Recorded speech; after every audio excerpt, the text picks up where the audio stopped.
Hi everyone. And இந்த வீடியோவில் உங்களை சந்திப்பதில் மிகுந்த சந்தோஷம்.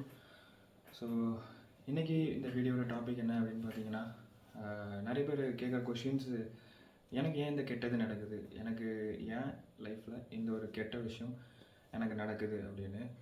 ஸோ இந்த வீடியோவோட டாபிக் வந்து, இந்த டைட்டில் வந்து அதை நீங்கள் கவனமாக புரிஞ்சுக்கணும். அதாவது இந்த வீடியோ வந்து எனக்கு ஏன் கெட்டது நடக்குது அப்படிங்கிற ஒரு கொஷினுக்கான ஆன்சர் தான். ஜனங்க ஏன் ஒருவர் மற்றவர்களுக்கு கெட்டது செய்கிறாங்க, மக்கள் ஏன் கெட்டவங்களாக இருக்காங்க, இல்லை யார் கெட்டவங்களாக இருக்காங்க அப்படிங்கிறத நியாயம் தீர்க்கிறதுக்கோ இல்லை அதுக்கான ஆன்சரை சொல்கிறதுக்கான கொஸ்டின் வீடியோ இது இல்லை. ஸோ இந்த வீடியோவில் எனக்கு ஏன் கெட்டது நடக்குது அப்படின்னு ஒருத்தரும் நினைக்கலாம். அந்த மாதிரிப்பட்ட கொஷின்ஸ் இருக்கிறவங்களுக்கான வீடியோ தான் இந்த வீடியோ. ஸோ முதலாவது பார்த்தீங்க அப்படின்னா, ஒரு ஸ்டோரியை பார்க்கலாம். சீமோன் பேதுரு அப்படிங்கிற ஒரு நபர். ஸோ இந்த சீமோன் பேதுரு அவர் தான் இயேசு கிறிஸ்துவனுடைய மெயின் ஒரு சீசன்னு சொல்லலாம். ரொம்ப இன்ட்ரெஸ்டிங்கான ஒரு கேரக்டர், எதுனாலும் துருன்னு இருக்கக்கூடிய ஒரு கேரக்டர். திடீர்னு இயேசு கிறிஸ்துவே வேறு வழியில் திருப்புற அளவுக்கு ரொம்ப ஃபாஸ்ட்டாக பேசிடுவார். அவர் யோசித்து பேச மாட்டார், டக்குன்னு பேசிடுவார். அப்படிப்பட்ட ஒரு கேரக்டர் தான் இந்த பேதுரு. ஸோ அந்த பேதுருவை கொண்டு தான் முதல்ல 3000 பேர் ரட்சிக்கப்பட்டு இயேசு கிறிஸ்துவை ஏற்றுக்கொண்டாங்க, அவர் பிரசங்கம் பண்ணி பேசி. அப்போது அந்த பேதுரு முதல்ல எப்படி இயேசு கிறிஸ்துக்கிட்ட வந்தார் அப்படிங்கிறது ரொம்ப இம்பார்ட்டன்ட் இல்லையா? ஸோ அதை பார்க்கலாம். அது எப்படி அப்படின்னா, அந்த பேதுரு நீங்கள் பார்த்தீர்கள் என்றால்,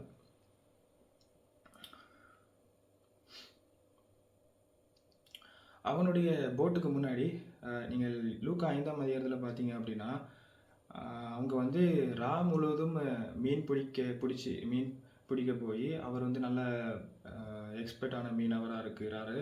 அவருக்கு நல்ல எக்ஸ்பீரியன்ஸ் இருக்குது. ஆனால் அவர் மீன் எதுவும் வலையில் கிடைக்காம, அவர் ஜஸ்ட்டு ராத்திரி முழுக்க கஷ்டப்பட்டு எதுவும் கிடைக்காம வலைகளை அலசி கொண்டு இருக்கிறார்கள். ஸோ அந்த நேரத்தில் இயேசு கிறிஸ்து அவர் பக்கத்தில், அந்த கடற்கரை ஓரத்தில் பக்கத்தில் நின்று ஒரு பிரசங்கம் பண்ணுகிறார். அந்த போதகம் பண்ணி முடித்த உடனே பேதுருக்கு ஏதோ ஒரு நம்பிக்கை வருது. இவர் ஒரு நல்ல மனுஷனோ ஏதோ நம்பிக்கை வந்த உடனே அந்த நேரத்தில் சடனாக இயேசு கிறிஸ்து கேட்குறாரு, எனக்கு இந்த போட்டில் அவங்க கூட வரணும், அதாவது இந்த போட்டில் நின்று நான் பிரசங்கம் பண்ணலாமா அப்படின்னு சொல்லி கேட்குறாரு. அப்படி பண்ணி முடித்ததுக்கப்புறம் சொல்கிறாரு, பேதுரு எதுவுமே கேட்கல, இவரே சொல்லுகிறார்,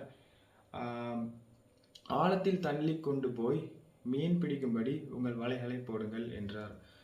அதாவது ஒரு கெட்ட விஷயம், ரொம்ப கெட்ட விஷயம். நைட்டு ஃபுல்லாக ட்ரை பண்ணி அவருக்கு மீன் எதுவும் கிடைக்கல. ஆனால் அந்த இடத்துல இயேசு கிறிஸ்து சொல்கிறாரு, நீ ஆழத்தில் போய் மீனை போடு அப்படின்னு. ஸோ அதே மாதிரி அவங்க ஆழத்தில் போய் வலையை போட்டாங்க.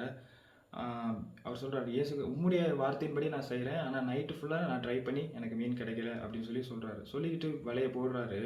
வலை கிளியத்தக்கதாக மீன்கள் கிடைக்குது. அது மட்டும் இல்லை, அவங்க போட்டு நிரம்பினதில்லை, அவங்க போட்டு நிரம்பி இன்னும் பத்தாததுனால இன்னொரு போட்டை சைகை காட்டி கூப்பிட்டு அந்த போட்டும் நிரம்பத்தக்கதாக 2 போட்டு நிரம்பத்தக்கதாக மீனை பிடிச்சிட்டு வராங்க. ஹல்லேலூயா. ஸோ இந்த சம்பவம் தான் பேதுரு இயேசு கிறிஸ்துவை அறிந்து கொண்ட சம்பவம். இதை பார்த்த உடனே பேதுருக்கு ரொம்ப பெரிய நம்பிக்கை வருது. இவர் சாதாரண ஆள் இல்லை, இவர் ஒரு தேவனுடைய குமாரனாக தான், இவர் ஒரு தேவ மனுஷன் அப்படிங்கிற ஒரு நம்பிக்கை வருது. அப்போ இயேசு கிறிஸ்துவுடைய பாதத்தில் விழுந்து அவர் சொன்னார், ஆண்டவரே, நீர் இந்த நல்லது செய்கிறதுக்கு நான் தகுதியுள்ளவன் அல்ல, நான் பாவியான மனுஷன், நீர் என்னை விட்டு தூரமாக போய்விடும் என்று சொன்னான். அல்லேலூயா. ஆண்டவர் சொன்னார், அதுக்காக நான் உன்னை அழைக்கலை, நீ இந்த வலையெல்லாம் விட்டுட்டு இவ்வளோ மீன்லாம் பிடிச்சல, இதெல்லாம் விட்டுட்டு என் பின்னாடி வா, நான் உன்னை மனுஷரை பிடிக்கிறவன் ஆக்குவேன் என்று சொல்லி முதலாக அவனை அழைத்தார். அல்லேலூயா. இப்போ இந்த கெட்ட விஷயம் அவன் லைஃப்பில் ஏன் நடந்துச்சு அப்படின்னு பார்த்தீங்க அப்படின்னா, அவன் இயேசு கிறிஸ்து அறிந்து கொள்வதற்காக தான் அந்த கெட்ட விஷயம் அவனுக்கு நடந்தது.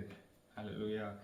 அதாவது லைஃப்பில் இந்த லைட் இருக்குது, இந்த லைட்டு இருக்கிற இடத்துல தான் நம்மளால் பார்க்க முடியும், நம்மளால் எல்லாத்தையும் புரிஞ்சிக்க முடியும், ஒரு விஷயத்தை செய்ய முடியும். இந்த லைட்டே இல்லாமல் இருந்துச்சுன்னா நமக்கு அது நம்மளால் ஒன்றும் செய்ய முடியாது. அப்போ நான் வந்து தூரமாக ஒரு இடத்துல போய் நின்றுட்டு எனக்கு லைட் இல்லைன்னு சொல்கிறதுல அர்த்தம் இல்லை. நான் லைட்டுக்கிட்ட வரணும். அதாவது அந்த லைட் இயேசு கிறிஸ்து தான். அப்போ எங்கேயோ ஒரு இருட்டில் நம்ம இருந்துக்கிட்டு நமக்கு பிரச்சனைகள் வருது, ஒன்றும் பண்ண முடியல, நமக்கு கெட்டது நடக்குது அப்படின்னு நாம் சிந்திக்கிறதுல அர்த்தம் கிடையாது. நாம் அந்த இருட்டில் இருந்து வெளிச்சமாகி இயேசு கிறிஸ்துக்கிட்ட வரணும். ஹல்லேலூயா. ஸோ இவருக்கும் லைஃப்பில் ரொம்ப பெரிய பிரச்சனை நடந்ததுக்கப்புறம், அவர் ஒரு ஃபெயிலியர் ஆனதுக்கப்புறம், அவர் இயேசு கிறிஸ்துக்கிட்ட வருகிறார். ஹல்லேலூயா! அவருடைய ஈகோ விட்டு கொடுத்து வருகிறார். அவர் ஒரு மீனவர். அந்த மீனவர்கிட்டயே என்ன சொல்கிறாரு தெரியுமா? அங்க போய் வலைய போடுங்கிறாரு இயேசு கிறிஸ்து. ஹல்லேலூயா! ஆனா அந்த இடத்துல ஆட்டிட்யூட காமிக்காம அந்த மீனவர் பேதுரு நீங்க சொன்ன வார்த்தையின்படி வலைய போடுன்னு சொல்லி போட்டாரு. அவருடைய கெட்ட வாழ்க்கை, அவருக்கு நடந்த எல்லா கெட்டதும் மாறி, அவர் வாழ்க்கை நன்மையாக மாறினது. ஹல்லேலூயா! அவரைக் கொண்டு நிறைய ஜனங்களை இயேசு கிறிஸ்துவுக்கு அவர் ஆதாயம் பண்ணி